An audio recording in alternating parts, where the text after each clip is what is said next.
नमस्कार दोस्तों। एक बहुत ही अनफॉर्चुनेट इंसिडेंट में पाकिस्तान मैरीटाइम सिक्योरिटी एजेंसी के द्वारा हमारे एक मछुआरे को मार दिया गया है। ये आप देख सकते हो news, Indian fisherman shot dead by Pakistan, matter being investigated. तो इस वीडियो के अंदर हम जानेंगे कि ये पूरा मामला है क्या, एग्जैक्टली यहां पर क्या हुआ, प्रेजेंट में सिचुएशन क्या है। लेकिन इसके अलावा हमें समझना पड़ेगा कि भारत और पाकिस्तान के बीच में इस तरह के इंसिडेंट्स अक्सर आपको सुनने को मिलते होंगे। तो प्रेजेंट में सिचुएशन क्या है, यहां पर भारत सरकार क्या कदम उठा रही है ताकि इसको प्रिवेंट किया जाए, काफी कुछ जानने को है। चलिए आगे बढ़ते हैं। लेकिन उसके पहले अगर आप यूपीएससी या फिर किसी भी एग्जाम की तैयारी कर रहे हैं तो आप हमारे ऐप को डाउनलोड करिए या फिर studiiq.com विजिट कर सकते हैं, वहां से सारी जानकारी आपको मिल जाएगी। चलिए देखते हैं एग्जैक्टली हम इसकी चर्चा कर क्यों रहे हैं। जैसा मैंने आपको बताया कि महाराष्ट्र से एक फिशरमैन है जिसका नाम आप यहां पर देख सकते हो, श्रीधर रमेश चामरे, जो कि 32 साल के थे। उनको यहां पर पाकिस्तान मैरीटाइम सिक्योरिटी एजेंसी के द्वारा मार दिया गया है, शॉट डेड कर दिया गया है। ऐसा आप देख सकते हो, गुजरात का जो कोस्ट है उसके किनारे यहां पर यह खबर आई थी। इसके अलावा मैं आपको यह भी बता दूं कि 6 और लोग थे उस पर्टिकुलर बोट पे और 6 लोगों को यहां पर अबडक्ट कर लिया गया है, ऐसा पाकिस्तान का कहना है। ध्यान रखिएगा, पाकिस्तान ने यह बयान दिया है कि हमने 6 अदर फिशरमैन को यहां पर अबडक्ट कर लिया है, कैप्चर कर लिया, उससे पूछताछ चल रही है। लेकिन भारत ने अभी तक इसको लेकर कोई कंफर्मेशन नहीं दिया है। अब ये सारा इंसिडेंट अगर आप देखोगे ना तो यहां पर जो बोट है वो निकला था गुजरात का एक पोर्ट है, ओखा पोर्ट। मैं आपको मैप में दिखाता हूं, ये आप देख सकते हैं पोर्ट ओखा। पोर्ट ओखा बेसिकली ये जो गल्फ ऑफ कच्छ है यहां पर आपको देखने को मिलेगा। ये हो गया आपका मांडवी और मुंद्रा पोर्ट, इस वाले साइड आपको देखने को मिलेगा कच्छ वाले में। और ये अगर आप देखोगे पोर्ट ओखा, आपने देवभूमि के बारे में, द्वारका के बारे में सुना होगा, उसके बगल में जामनगर है, तो यहीं पर है पोर्ट ओखा। और उसके नदन साइड में आप देखिए ये सर क्रीक वाला जो पूरा लाइन है, इसको लेकर थोड़ा सा डिस्प्यूट है भारत और पाकिस्तान के बीच में। मैं आपको आगे और बताऊंगा इसके बारे में। लेकिन आप देख सकते हो यहां पर सिंध प्रोविंस आ जाता है। तो अक्सर जो मछुआरे हैं वो इस साइड जाते हैं फिशिंग के लिए, काफी अच्छा ग्राउंड माना जाता है। और अक्सर इस तरह के इंसिडेंट दोनों तरफ से, पाकिस्तान और भारत की तरफ से देखने को मिलता है। इनफैक्ट यहां पर बताया जा रहा है कि जो टोटल 7 लोग थे इस पर्टिकुलर बोट पे, जिसमें से यहां पर चामरे भी थे जिनको मारा गया है। और ये जो पूरा बोट है वो ओखा पोर्ट से 25 अक्टूबर को निकला था। तो काफी लंबे समय तक वो लोग वहां पर जाते हैं और यहां पर जो फिशिंग है उसको करने की कोशिश की जाती है। यहां पर आप देख सकते हो जो गुजरात पुलिस है उन्होंने इसके बारे में कंफर्म किया। उन्होंने कहा कि ये जो फिशिंग बोट है इसका नाम था जलपरी, और यहीं पर जो पाकिस्तान मैरीटाइम सिक्योरिटी एजेंसी के पर्सनल हैं उन्होंने इस बोट के ऊपर हमला कर दिया, एक प्रकार से शॉट कर दिया हमारे एक फिशरमैन को। और इनफैक्ट यहां पर जो श्रीधर रमेश चामरे हैं उनको जो ओखा पोर्ट है 7 नवंबर को लाया गया और एक एफआईआर भी दर्ज कर लिया गया है बाई पोरबंदर नवी बंदर पुलिस। देखिए जो पोरबंदर नवी बंदर पुलिस है, ये अगर आप देखोगे तो इसका जुरिस्डिक्शन अक्रॉस गुजरात में मिलेगा। मतलब गुजरात में कहीं पर भी अगर इंसिडेंट होता है तो यहां पर इसको इनके द्वारा हैंडल किया जाता है।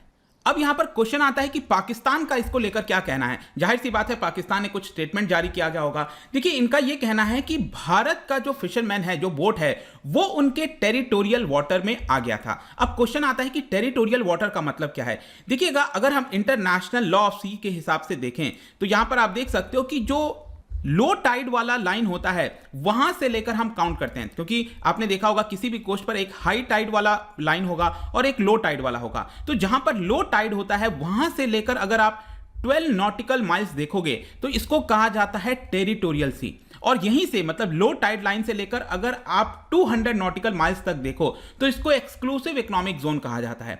तो यहां पर पाकिस्तान का यह कहना है कि जो फिशरमैन है वो उनके टेरिटोरियल वाटर में आ गए थे, मतलब 12 नॉटिकल माइल्स के अंदर आ गए थे। अब आपके मन में क्वेश्चन आ सकता है कि ऐसे कैसे हो सकता है। तो देखिए, अगर आप इसका मैप देखोगे यहां पर आपको दिख रहा होगा सिंध प्रोविंस, और सिंध प्रोविंस के जस्ट नीचे ही ये जो पूरा कच्छ है, आपका कच्छ वाला पूरा एरिया, वो यहां पर जुड़ा हुआ है। और मैंने आपको बताया वहीं से ये लोग नदन साइड में यहां पर फिशिंग वगैरह के लिए जाते हैं। इसको मैं थोड़ा सा और जूम इन करके आपको दिखाता हूं, जो मैंने आपसे कह रहा था सर क्रीक के बारे में। ये सर क्रीक वाला जो बाउंड्री है वो आप देख सकते हो, इसमें भी भारत और पाकिस्तान को लेकर डिस्प्यूट है। यहां पर जो रेड वाला लाइन है ये भारत के द्वारा क्लेम किया जाता है कि यहां तक जो बाउंड्री है मैरीटाइम बाउंड्री वो हमारी है। जो पाकिस्तान है उनका कहना है नहीं, ये जो ग्रीन वाला लाइन आप देख रहे हो यहां तक हमारी बाउंड्री होगी। तो इसी को लेकर ये जो सिंध प्रोविंस है और यहां पर नीचे गुजरात आ जाता है, तो जाहिर सी बात है ये आपस में मिले जुले में हैं। तो इसी की वजह से पाकिस्तान अक्सर क्लेम करता रहता है कि जो फिशरमैन हैं वो हमारे टेरिटोरियल वाटर में आ गए और इसी की वजह से उनको यहां पर एक्शन लेना पड़ गया। अभी प्रेजेंट का जो ये पूरा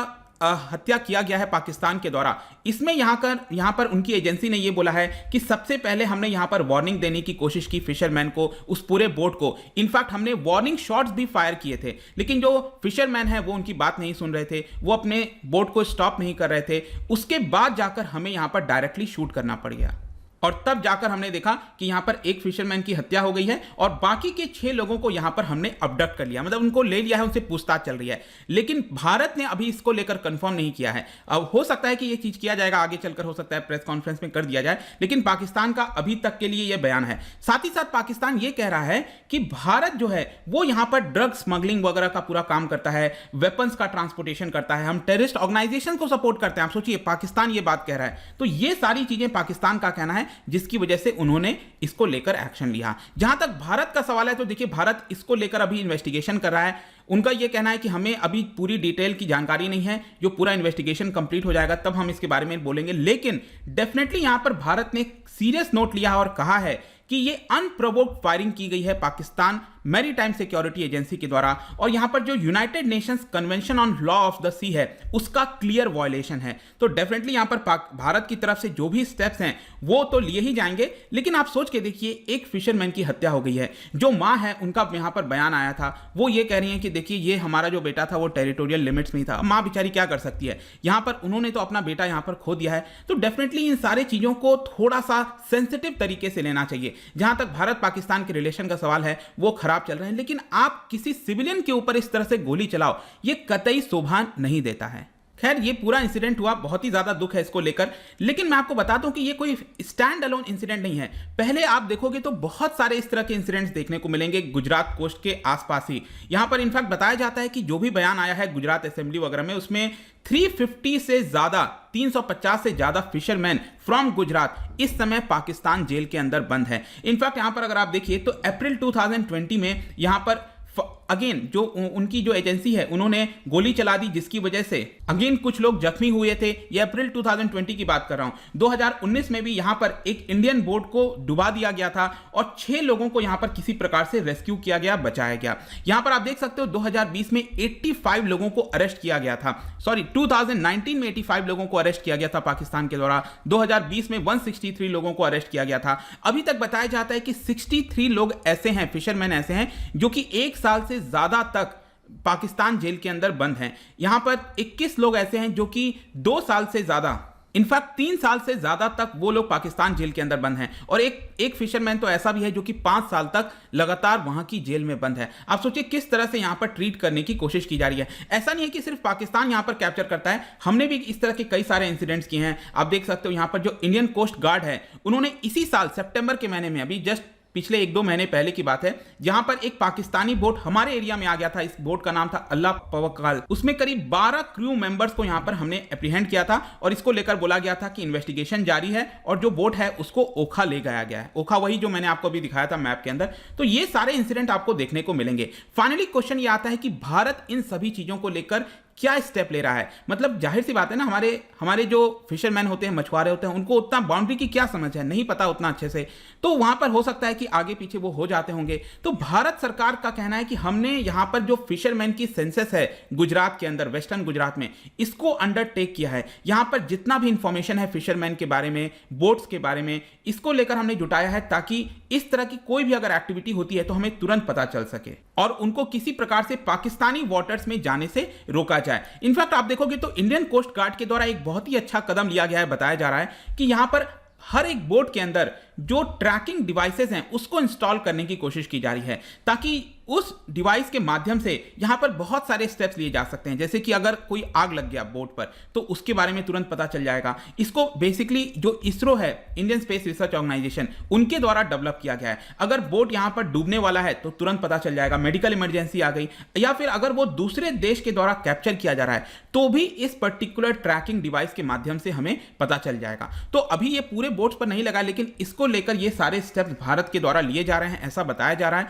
आशा करते हैं कि ये सारी चीजें बेहतर हो सकें, और खासकर जब भारत के दोनों देश के बीच में रिलेशंस की बात आती है तो डेफिनेटली जो सिविलियंस हैं उनकी कैजुअलिटीज किसी भी प्रकार से नहीं होनी चाहिए। अदरवाइज इसको लेकर जो टेंशन है वो लगातार अगेन बढ़ता रहेगा। आशा करते हैं कि चीजें पूरी सुलझ जाएं। लेकिन बहुत ही दुख की बात है कि यहाँ पर जो हमारा एक फिशरमैन है वो उसकी हत्या कर दी गई है और बाकी के जो फिशरमैन हैं उनको तुरंत रिलीज किया जाए, ऐसा भारत की तरफ से कोशिश होनी चाहिए। जाने से पहले एक आपके लिए क्वेश्चन है यहाँ पर, क्योंकि हम फिशिंग की बात कर रहे हैं तो इसी से रिलेटेड 2 स्टेटमेंट यहाँ पर मैंने दिए हैं। बताइए कौन सा करेक्ट होगा। इसका राइट आंसर आपको पता ही है, मेरे इंस्टाग्राम पर तो मिलेगा ही, वहां पर अगर आप नहीं हो कोई बात नहीं, टेलीग्राम से भी आप इसका सही उत्तर ले सकते हैं। मैं कई सारे एमसीक्यूज यहाँ पर डालता रहता हूँ स्टोरीज के फॉर्म में, आप जाकर प्ले कर सकते हो। बाकी अगर आपको पीडीएफ चाहिए तो टेलीग्राम पर आइए, अलग अलग सोशल मीडिया पर भी आप जुड़ सकते हैं। साथ ही साथ यूपीएससी या फिर किसी भी एग्जाम की तैयारी कर रहे हैं तो आप हमारे ऐप को डाउनलोड कर लीजिए। आई होप कि वीडियो आपको पसंद आया होगा। मिलता हूं आपसे next time. Till then, thank you very much, see you soon.